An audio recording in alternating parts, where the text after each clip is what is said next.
So my name is Sam Lavigne. I'm an artist and a game designer. And today I'm going to talk to you about how games can transform urban spaces. I'm from San Francisco. I was born and raised here, and I've lived here for a lot of my life. And I really love the city. I love San Francisco. But I think that it has a problem. And that is, it's underutilized. We don't use the city to its fullest potential. So you're probably familiar with this, this myth that we only use 10% of our brains, right? This turns out to not be true, but I think you could make a really similar statement, a really true statement about our cities. That is, we're only using 10% of our cities. And I mean this in two senses. One, that we just don't go everywhere that we could go. We don't have access to certain places. There's private property. You just can't go certain places. We also don't go to all the neighborhoods that we could go to. We limit ourselves in that way, and that happens for a variety of reasons. But even for the places that we do go to, we tend to limit the types of activities that we engage in those areas. So we designate some places for shopping, for example, others for leisure or play, others for work. And what I'm kind of getting at here is that we can never really be the architects of our own city. The city is kind of imposed on us. So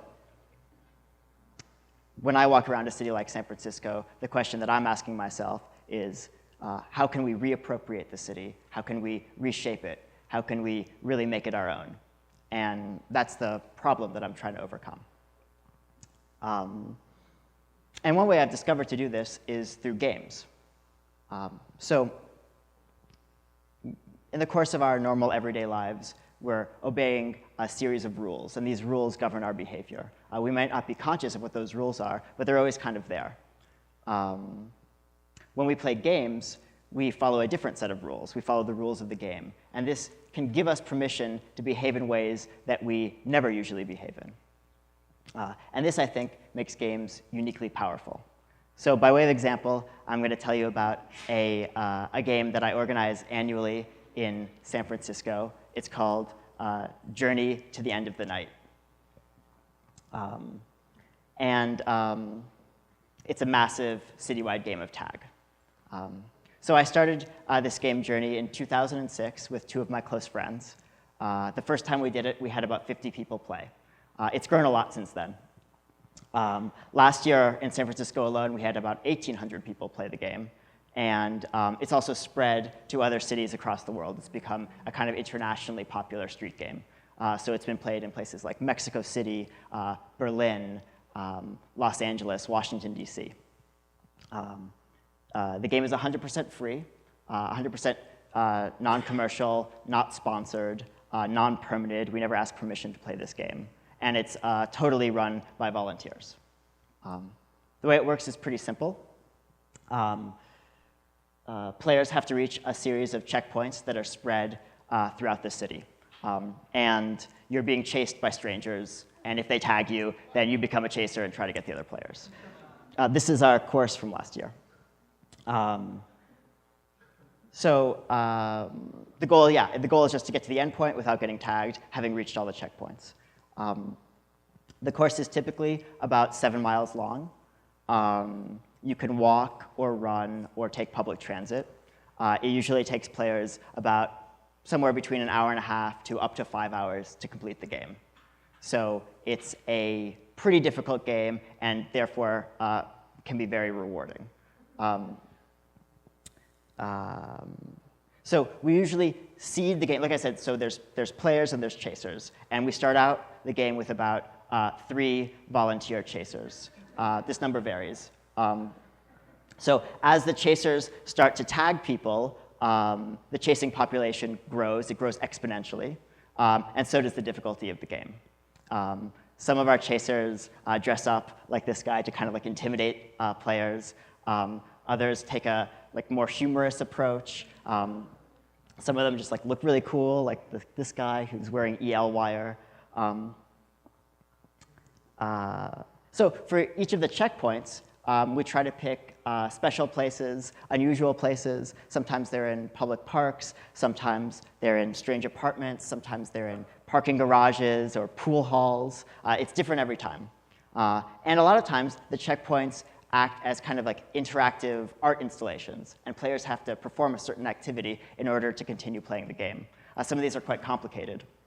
So this one, for example, I hope you can see it. It's a James Bond-inspired laser maze in someone's apartment, and the players had to go through the maze without crossing the beams in order to go to the next checkpoint. This one is a game show in a studio practice space where players had to exchange clothes with each other to continue. Some of them are less interactive and more integrated into the environment. So this is my friend Jackie. She's dressed as the Morton Salt Girl. She's in a supermarket. She has a shopping cart filled with salt. She just like had to hang out there all night long, you know, and players just had to find her. This one is a graffiti wall that some volunteers set up. They gave players spray paint and asked them to tag the wall. This one is really simple. Players just had to write down what they feared the most. This last one is me. I'm dressed up as a chicken. It's in Austin. I gave players raw eggs that they had to transport to the next location. So the goal of the checkpoints is just to give players a chance to rest up from all the chasing that's happening in the street. There's no tagging allowed in the checkpoints. There's safe zones. It's also to provide a fun, unusual, interesting experience, and ideally to expose players to areas of the city that they might not usually go to kind of like reveal the city to them. But most of the game really happens out in the street, and that's where there's chasing going on, and people are strategizing about how to get from point to point. We see some like really fun, interesting interactions that happen, because basically as soon as the game starts, players they forget everything they think they know about how they're supposed to be in a city, right? So all those normal rules that you follow when you're in a city, they kind of go away. And instead, you start to obey the most primal law of all, which is just like survival, right? So adrenaline starts pumping, and the survival instincts kick in, and people kind of get transformed into these like rogue action heroes, and they start doing things that they would never normally do. So we see people like run through traffic, or they'll duck into department stores and hide there, or they'll hop over fences or jump up fire escapes, and kind of like anything goes really. It's pretty like amazing to watch. This can be dangerous sometimes. People do get hurt. Not that much, but it does happen. And so we have to remind players that it's like just because they feel like they can do anything doesn't mean they should.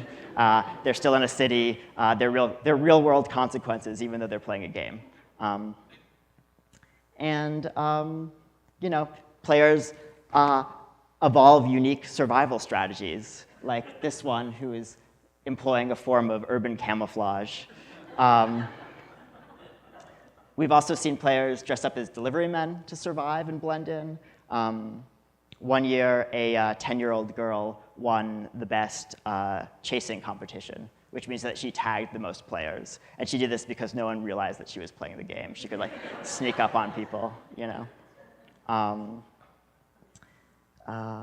And we also see a lot of really fun encounters between like people who are playing the game and normal people who are just hanging out in the city at night. We ask that our players and chasers wear ribbons to indicate that they're playing. Usually it's red for chaser and blue for player. But it's night, and you can't always see very well, and you can't always tell who's playing. So what we see all the time happen are players running away from people who are not necessarily chasing them. Sometimes chasers are chasing people who are not playing. And kind of more rarely, but it does happen, players will get chased by people who are not playing the game. One year we heard like a story that a concierge from a hotel had like tackled a player, thinking that he was preventing a mugging or something. So this is this really fun thing that happens when you play a street game, is that it's a game in the real world, and like all these unexpected things can happen, and all these interactions, all these sort of blending of the normal city world and the game world. So it's, like I said, it's a really hard game. We are happy as organizers if we get even a 25% survival rate.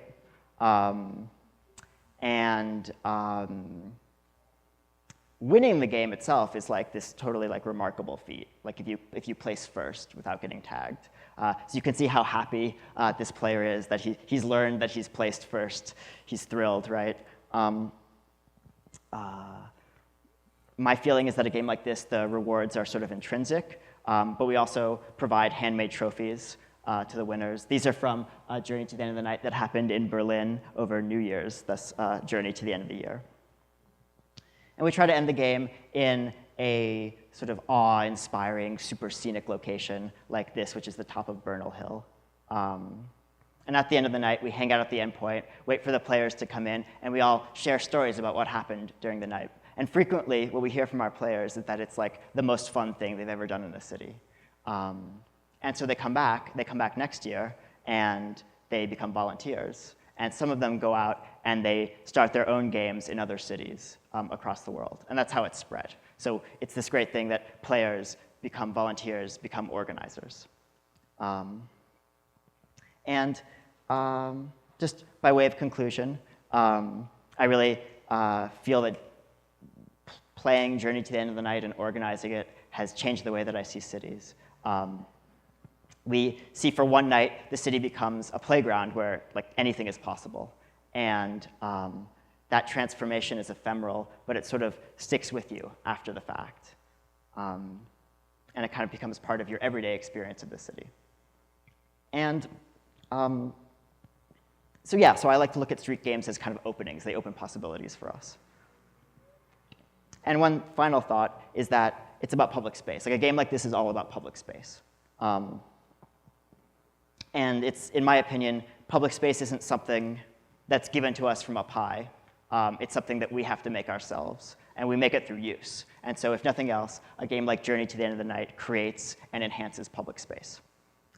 So if you're interested in any of this, please come and play Journey to the End of the Night. It's happening this November 10th in San Francisco. It's also like coincidentally also happening in 2 other cities across the world, which was not planned by us. It's also part of the Come Out and Play Street Games Festival, which is this like really fantastic street games festival. And that's happening November 17th, or the opening party is November 17th, with the festival itself happening December 1st and 2nd. So please come, play, volunteer, or even better, create a game of your own. Thank you.